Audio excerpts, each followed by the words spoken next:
Hey guys, it's John and Jackie of OpenLove101.com. Welcome to our show. Today, we're going to talk about a magazine article that just came out in Men's Health.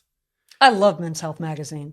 I do too. I actually like those magazines better than some of the women's magazines. I don't know. I think they should interview us. Yeah. Anyway. And they did a poll with men, and it has to do with how much they experimented during the pandemic, if they like got into new things or what they experimented with.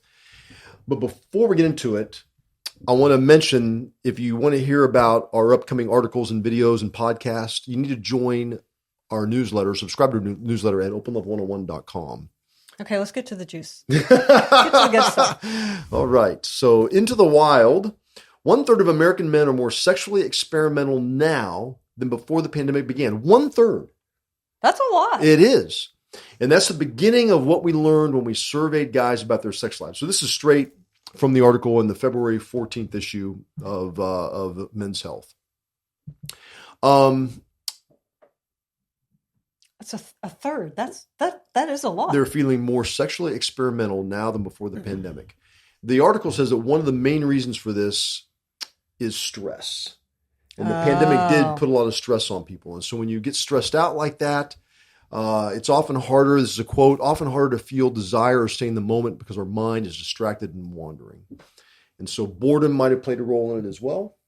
Yeah. It would have caused people to explore. And then in the polling, it says since the pandemic began, 27% of guys had sex in a position they hadn't tried before. That is just crazy. I mean, that's awesome. Yeah.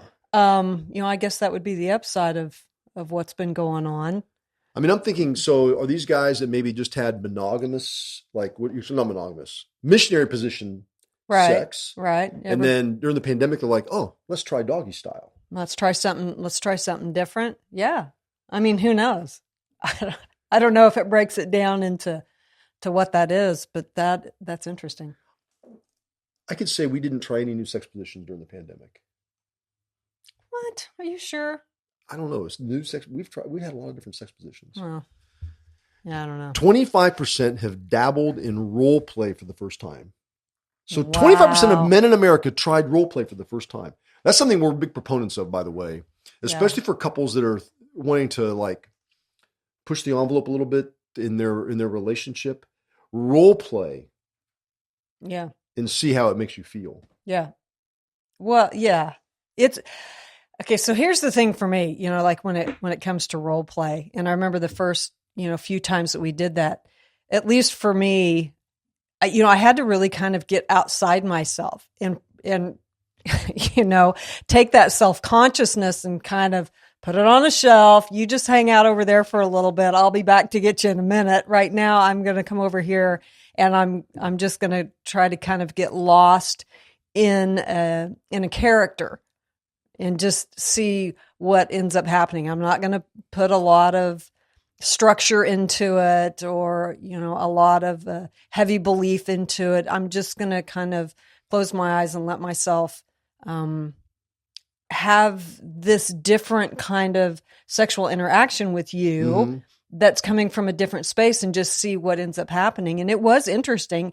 I don't want to say it's like reading a book and you get to just travel while you're sitting there, but it is kind of that same concept, right? You get to play something different. And for a minute, if you can really allow yourself, you can kind of transport yourself you can into a different thing, a different space, a different place, a different character, a different voice. I think sometimes, you can be super self-conscious about making those noises, right? Like, oh, I don't want my partner to hear me do that because it's going to be super embarrassing, but maybe not. It might not be, but you're not going to ever know that unless you try it.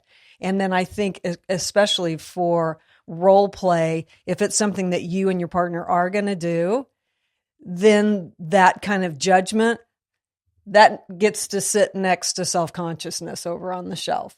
This is going to be a no judgment, no self-conscious kind of I think that's arena. really important when you're doing role play. You got to make sure Yeah. you both agree to not judge during because it's fantasy at that point. Right. 9% have been on the receiving end of butt play for the first time. This is 9% of men tried butt play for the first time. Ooh. That's pretty surprising. That is. I mean, they must have been really bored. Oh, stop it. 13% have changed how they label their sexual orientation. That's a high percentage. I mean, I think,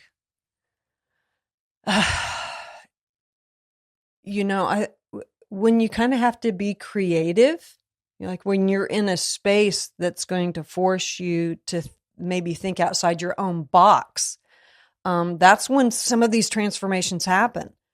I don't want to say I want to be trapped up in my house again, but I think, if we can look at sometimes some of the upside of what can happen as a result of that, or focus on what can happen from that, where we can see from this article that there's been some things that that the men in the article have been able to kind of let go and try. Yeah. So that's pretty cool. It is cool.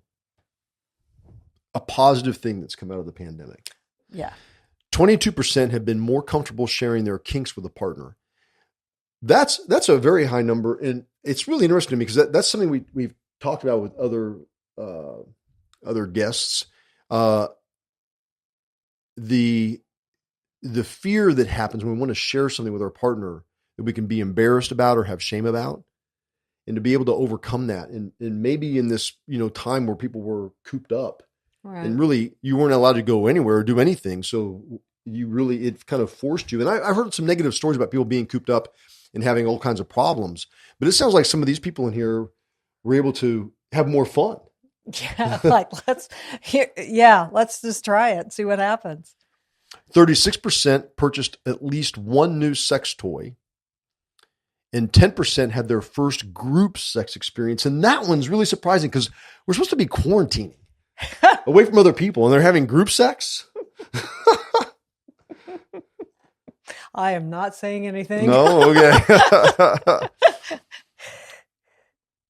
So 28% of men have bought one or two new sex toys since the pandemic began, and 8% bought 3 or more. And how they use them. So 23% used them solo. 22% gave to their partner, 34% together as a couple, and 21% some or all of the above. So a lot of sex toys were being purchased. I wonder, probably being online is my thought. Ordering through Amazon and other places where you don't have to go out and buy these things. You're scrolling, you're surfing online, say, this looks interesting. Oh, let's go shopping. Oh, let's try this thing out. I mean, why not? And it really makes sense when you're cooped up like that, especially in the beginning, that you would, people would turn to sex and having more sex and more variety of sex. Well, I mean, I think it goes back to what we've always said, sex from a health standpoint is a real benefit. I mean, there are a lot of endorphins. There's a lot of chemical stuff that's happening when you're having sex. And, there's a reason our body responds to it the way it does that keeps us wanting to engage in that. And I know for me, after, like a really great session with you, there is kind of this euphoria, where I want to take a nap. The last thing I want to do, or the last thing that I feel in those is agitation or anything like that. It's relaxed. No. You feel kind of invigorated. You're ready to face what's going on. So it truly is a real release. And so it's encouraging to see in this magazine article that people are gravitating to that. They may not be gravitating to it consciously with, this is going to be a great stress reliever, or this is going to have great, physical attributes to it, or mentally it's going to be great. It may just be like, this feels good, or I just want to do this. But the byproduct of that happening is that, all of those great feelings. that peaceful feeling. Yeah, there's no doubt it relieves stress. Yeah. If you can somehow get over the stress initially, so you're able to have sex. Right. Because sometimes I think people can be so stressed they are unable to, especially men. Right. And women probably as well. But if you're able to get over that, it definitely will take the stress away. Yeah. Matter of fact, I've learned, and this is just kind of free, is when I'm most stressed is probably the one time that I need to do that. Mm-hmm. So that's become kind of a symbol to me. If I'm feeling super stressed, it's probably a good sign that I need to just probably take you into the other room and take care of that. Or any room. So another question, or a series of questions, they wanted to find out how many guys tried something for the very first time. Role play, 25%. Okay. Dirty talk, 20%. 20% of guys surveyed for the very first time tried dirty talk. Okay, so I'm just going to stop you here. This is like the stigma that I have about guys myself, probably. I'm thinking that 100% of guys are doing this already. I'm not thinking that there's still 25% of the male population that hasn't done this. But if that's 25% that haven't done it, that did try it, that means that there's probably still another percent, however much percentage that still haven't done it. Yeah, exactly. So, I think it's interesting, from a woman's standpoint. I tend to think that men are up here sexually somehow and really experimenting and stuff, but that's not the case. No. Yeah. So that's interesting. Using a sex toy with a partner for the very first time, 13% of. Wow. And I can see that, I think there's plenty of women out there that might be uncomfortable about doing it in front of their partner. Well, yeah. And then there's also men that wouldn't want I have some guys that I know that wouldn't want their wife to use a sex toy. They take it personally. And I'm always trying to encourage them is like, get over that. Let her use it. It can really enhance your sex lives together. Jackie and I are big proponents of sex toys. Yep. Voyeurism, 12%. So watching someone else have sex, 12% of men tried it for the very first time. That's not surprising because I don't think a lot of people are into watching other people live have sex. Mm-hmm. I think we're used to that. We see it in our clubs and things like that. But butt play, giving, 12%. Combining food and sex, 11% tried for the very first time. That to me, that goes back to boredom. Honey, I'm bored. What are we going to do with this? Let's have dessert on your body. Pork? No. I'm thinking whipped cream, not barbecue. I was thinking whipped cream actually too. Threesome and or group sex, 10% for the first time. I just think it's awesome that some more people are out there trying and experimenting with something like that. Yeah. Because to have a threesome with someone else, with your partner, or group sex with your partner, you have to cross another line there. You have to go from this sexually monogamous relationship to something more open to do that. Mm-hmm. That takes some communication and comprehension. I don't think that's from boredom. That comes from they're really talking about these things and making a conscious decision to try something new. Yeah. Yeah, I agree. BDSM, 7%. Exhibitionism, 6%. And cuckolding, 3%. It's not a very big percentage, but cuckolding, for those of you out there that may not know what it is. So that would be Jackie having sex with another man in front of me. I just get to watch. Right. And I think that's a pretty big hurdle for a lot of, even couples in our lifestyle. Mm-hmm. I think that's a hurdle that they have a struggle overcoming.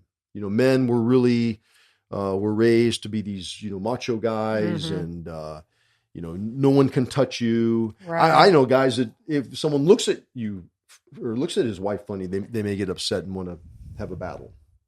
What I love about this whole article is the number of men that took the time to complete the survey, right? And it sounds like they were pretty honest. Like, yeah, I did this. Yeah, I did that. And it really gives us a window into, the population.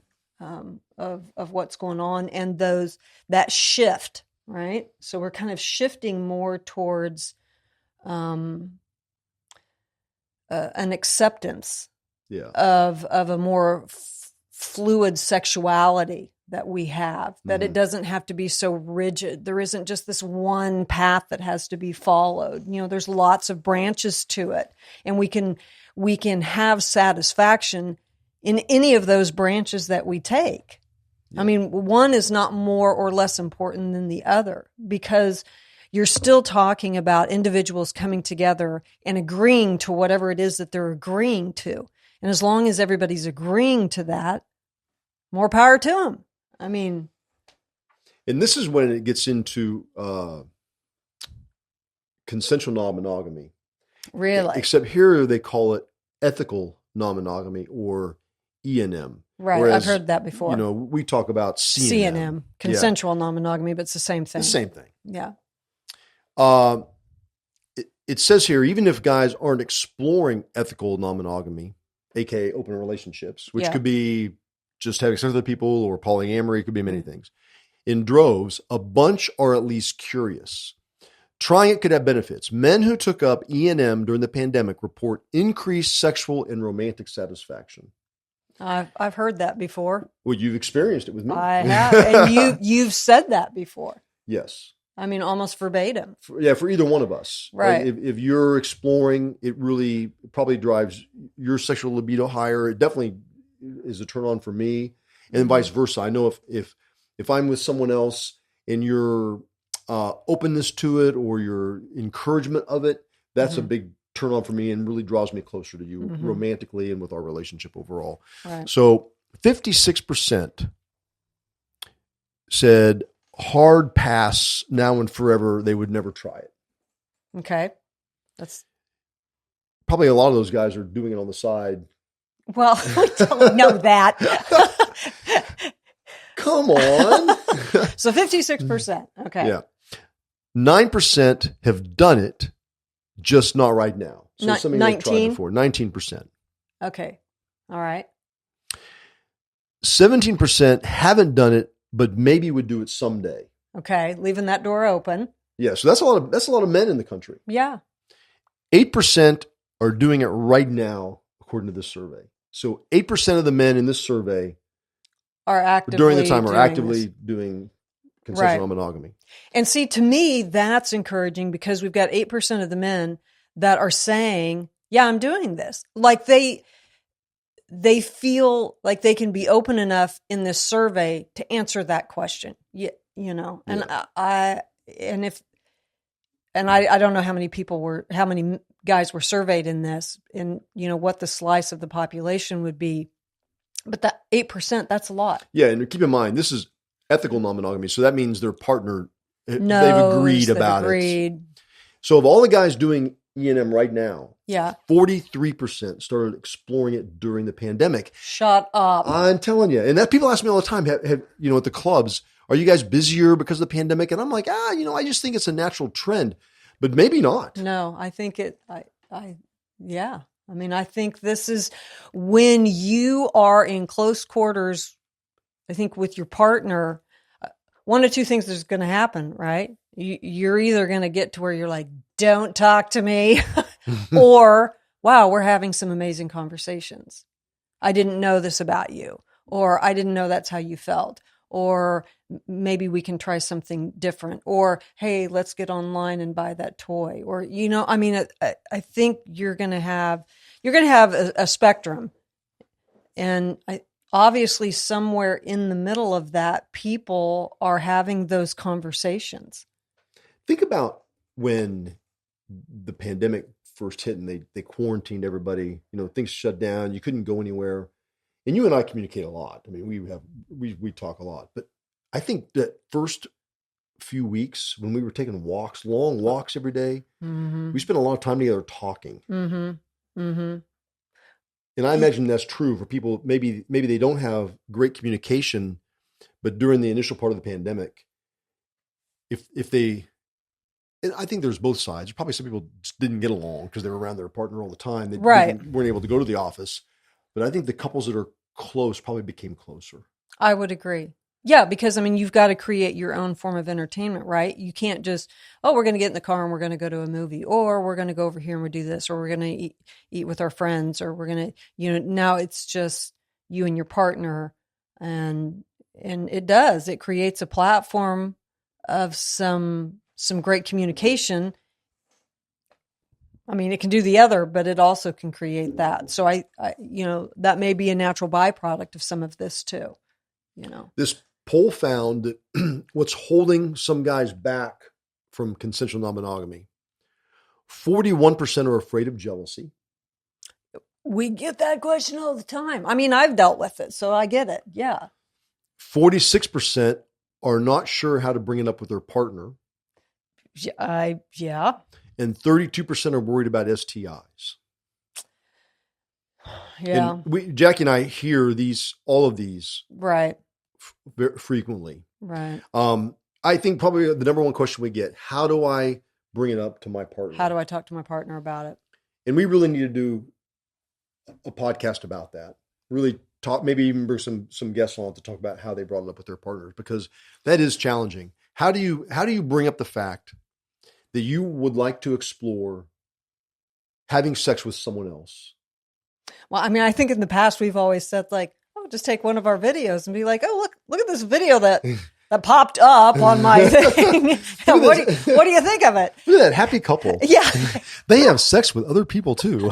That's why they're so happy. Yeah. What do you think, babe? What do you think of that? Or look at this article that I've, I mean, to me, it can be a segue into, or even this article that was in Men's Health. Like, look at this article. I mean, what do you think about this article? And that's the other thing that I love. I mean, I think for so long, the media and journalism has wanted to sensationalize what it is that we do instead of giving it the foundation that it deserves, which is it really can formulate some long lasting relationships and really be a good quality glue to keep these couples together. And it keeps that relationship exciting, and it keeps it new, and it keeps it vibrant, and it just kind of keeps you constantly appreciating what you have, right? Instead of taking it for granted, which I think can happen when you're in a relationship that says, oh,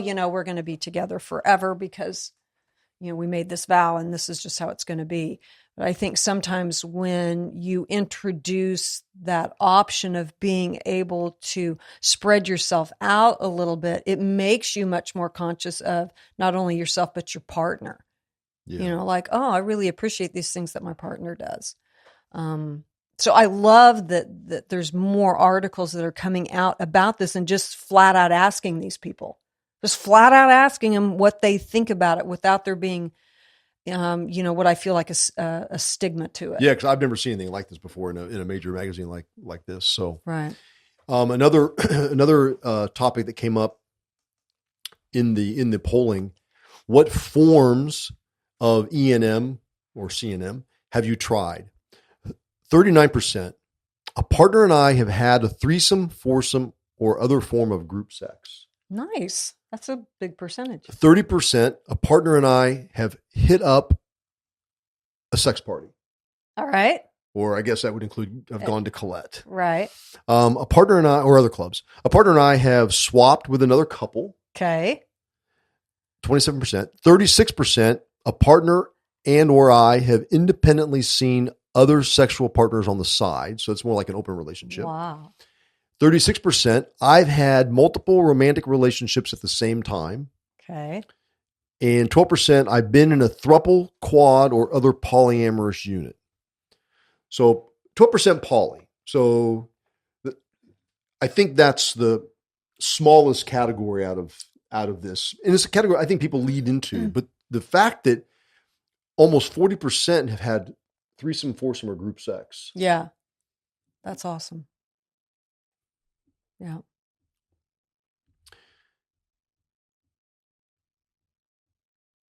Let me see here. What's hot and where to find it? Your regional guide to kink. So they're looking at where these people are from that are doing these different things. Where is this here? Does anybody else hear my stomach, or is it just me? I don't hear it. I hear it. Okay. So in the different regions we have here, the mountain region, they're down for using a sex toy alone and cuckolding. Okay. So if you are in Nevada, Montana, Idaho, down to New Mexico and Arizona, that's where the cuckolds can be found. East, North, Central. So up there by Michigan, Lake Michigan, up there in the Great Lakes area, 35% are down for role play, BDSM, and threesome, 17%. So if you want to have a threesome, Michigan's the place to go. Okay. West, South, Central. That's where we are in Texas, Oklahoma, Louisiana. They're down for being on the giving end of butt play. Ta-da. Uh-oh. Didn't know that about Texas, did you? East, South, Central. So that's Tennessee, Kentucky, in that region. They're down for dirty talk, 44%. That's interesting. It is. 80% of guys describe their sexual interests in mainstream, but there's what these supposedly vanilla guys are really willing to do. The bigger the word, the more of the guys who said they'd be open to it. So they're popping up here on the screen. Oral sex, trying a new sex position, using a sexual with a partner, sexting, role play. So all the things we've covered earlier in the things, what we discovered earlier are pretty popular with men during the pandemic. Yeah. And then that's it. That's really it. Yeah. Any more thoughts on that, Jackie? Well, I mean, what I love, of course, because I'm going to be biased towards it. I love the fact that we've got people out there, couples or singles, that are not so much experimenting, with these different avenues, but they're feeling more sexually confident about who they are and giving themselves permission to try these things. Yeah, they may still have some concerns and they may still have some questions, and there's a learning curve to all of this, but at least they're willing to try it out. And I've said this before too. Kudos to those couples that are doing this or recognizing this as a positive step forward in creating the relationship that they want, a long-term relationship. They're not doing this to create upheaval in the relationship. They're doing it as an enhancement to their relationship. And I can guarantee you, I can promise you that when you do this, you're going to learn so much about yourself. Maybe stuff that you didn't even know, because when you expand outside of your comfort zone, which for a lot of people, that's what this is. It is. You are going to learn some stuff about yourself. You're going to learn some stuff about your partner.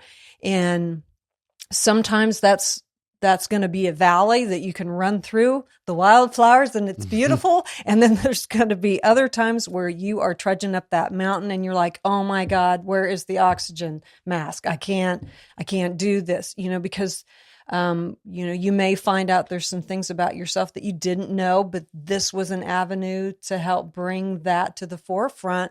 And it's going to create in you a better person. So there's a lot of different benefits to this. And it's encouraging to see these men take the time to answer this survey. Now it makes me want to find out if there's a survey like this for women, and maybe that'll be a future podcast that we can talk about and see, because maybe there's more of a coming together of this, that the pandemic happened to be a gateway into. Yes. So. And one of the things I really find exciting about it, in order to have these discussions, so this is about couples. Yeah. So they're sharing with their partner. They're being vulnerable with their partner about things they might want to try. And the courage that it takes to do that, and for the partners to be accepting of who that person is and the things they want to do, I think that's really hopeful for me as well. And then finally, kudos to Men's Health for even having a poll like this. I know, right? Like to realize that magazine is sitting in an office somewhere and like, what are we going to do for this edition? And somebody's like, I think we should do this poll. And everybody's like, absolutely. it's important. And probably a lot of them are like, E&M, what's E&M? So yeah, kudos to them. So please follow us here at our YouTube channel, openlove101.com. You can sign up for our newsletter there, and we'll notify you of our upcoming podcasts, videos, and blogs. And we'll see you soon. See ya. Bye. Dang, I learned a lot from that video. Subscribe, and you can learn a lot more.